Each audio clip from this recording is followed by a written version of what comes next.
পেয়াস পণ্ডিত ID থেকে আপনি লিখেছেন, জমজম পানির সাথে অন্য পানি যেমন টিউবওয়েল বা মিনারেল ওয়াটার মেশানো হলে এতে করে জমজম পানির কার্যকারিতা কমে কি না জানতে চাই। জমজমের পানির সাথে অন্যান্য সাধারণ পানি যদি মেশানো হয় তাহলে সেক্ষেত্রে যেটুকু জমজম আছে সেটুকুর উপকারিতা পাওয়া যাবে, পুরো পানিটাতেই জমজমের উপকারিতা চলে আসবে না, বা জমজম যেটুকু আছে সেটুকুও সাধারণ পানির সাথে মেশার ফলে সাধারণ পানি হয়ে যাবে না। ধরুন আপনি এক জগ পানিতে 1 গ্লাস জমজম দিলেন, বা 1 গ্লাস জমজমের সাথে 1 জগ পানি মেশালেন, তো সেই পানিটা পান করার ফলে যতটুকু পান করার জন্য ওখানে জমজমের পরিমাণ যতটুকু আছে ততটুকু উপকারিতা আপনি পাবেন, ততটুকু বারাকা আপনি লাভ করবেন ইনশাআল্লাহ তাআলা। বাদায়ে সনায়াতে এক্ষেত্রে একটা ফতোয়া উল্লেখ আছে, সেটি হলো কেউ যদি শপথ করে যে আমি জমজম পান করব, এরপর সে এমন কোনো পানি পান করলো যেখানে জমজমের পরিমাণ খুবই কম, অন্য পানির পরিমাণ অনেক বেশি, তাহলে সে শপথ ভঙ্গকারী হিসাবে বিবেচিত হবে, কারণ সে মূলত যেটা পান করেছে সেখানে জমজমের চাইতে যেটা জমজম নয় তার আধিক্য এবং প্রাবল্য রয়েছে।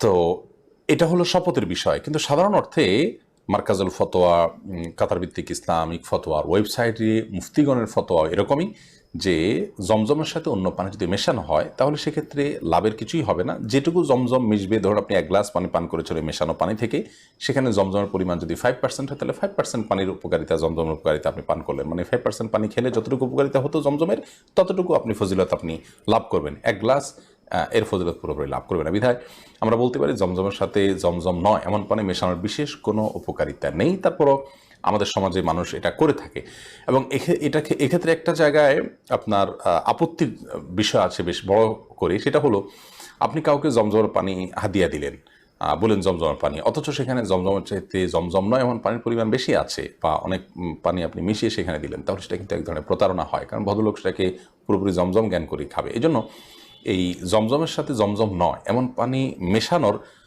বিশেষ কোনো যৌক্তিক কারণ অন্তত থাকতে পারে না, এবং ক্ষেত্র বিশেষে এটি প্রতারণার ব্যাপার থাকতে পারে। সেজন্য সেটি যদি প্রতারণার বিষয় থাকে গুনাহ হতে পারে, অর্থাৎ আপনি কাউকে জমজম বলে দিলেন এবং বিষয়টা তার কাছে অস্পষ্ট থাকলো, সেই জমজম মনে করি খালো, তাহলে এটি এক ধরনের প্রতারণা কিন্তু তার সাথে হয়। তো এই বিষয়টা পরিহার করাটাই হলো উচিত এবং কর্তব্য।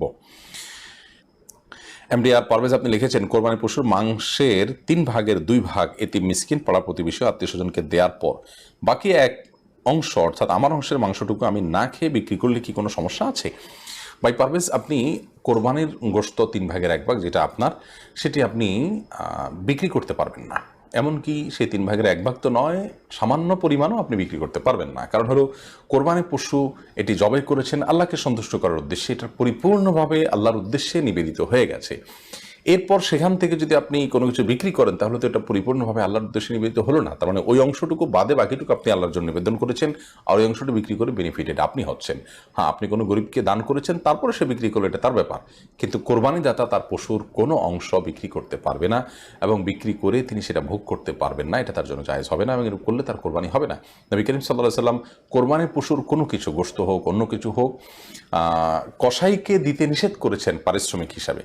কসাইকে আপনি নগদ টাকা বা অন্য কিছু দিয়ে পারিশ্রমিক দিবেন, কিন্তু কোরবানির পশুর কোনো কিছু যদি দেন তাহলে সেটা গোশত বিক্রি করে বেনিফিটেড হওয়া এবং আপনার কসাইকে দিয়ে আপনার নিজে বেনিফিটেড হওয়া, এই দুটি প্রায় একরকম বা কাছাকাছি, যার কারণে এটিকে নবী সাল্লাল্লাহু আলাইহি ওয়াসাল্লাম নিষেধ করেছেন। তো সেই হাদিসের আলোকে, যেটি আলী রাদিয়াল্লাহু তাআলা থেকে বর্ণিত হয়েছে, তার আলোকে আমরা বলতে পারি এটি জায়েজ হবে না। এমনি মোজাম্মল শিকদার আপনি লিখেছেন, স্ত্রীর স্বর্ণালঙ্কারের নেশাব পরিমাণ হলে জাকাত স্ত্রীর উপরে ফরজ। স্ত্রী তো কোনো ইনকাম করেন না, তাই স্বামী আদায় করে দিলে তা আদায় হবে কি? আর কোরবানি ওয়াজিব হলে সেটাও স্বামী আদায় করলে আদায় হবে কি না?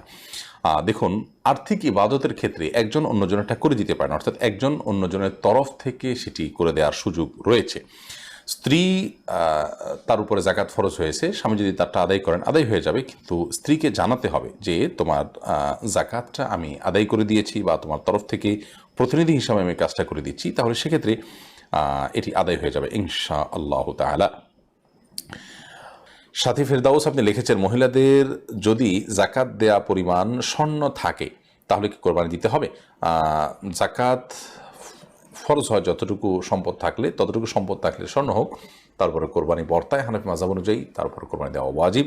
অন্যান্য ফুকাহা একরাম সুন্নাতে মুআক্কাদা বলেছেন, যেটা ওয়াজিবের কাছাকাছি। আহ, এরপরে হীরা হনফা লিখেছেন, অনেক বোনেরা পর্দা মেনটেন করে আলহামদুলিল্লাহ, গায়ে মাহারাম থেকে বাঁচার চেষ্টা করে, কিন্তু মারা যাওয়ার পর কোনো পরপুরুষ যদি তার চেহারা দেখে তাহলে কি তাদের গুনাহ হবে? পরপুরুষ দেখবে আশঙ্কা যদি থাকে তাহলে জীবিত অবস্থায় তিনি ওসিয়ত করে যাবেন যে আমার মৃত্যুর পর যেন কোনো পরপুরুষ আমাকে না দেখে। এরপর যদি কেউ দেখে তাহলে তার কোনো গুনাহ হবে না।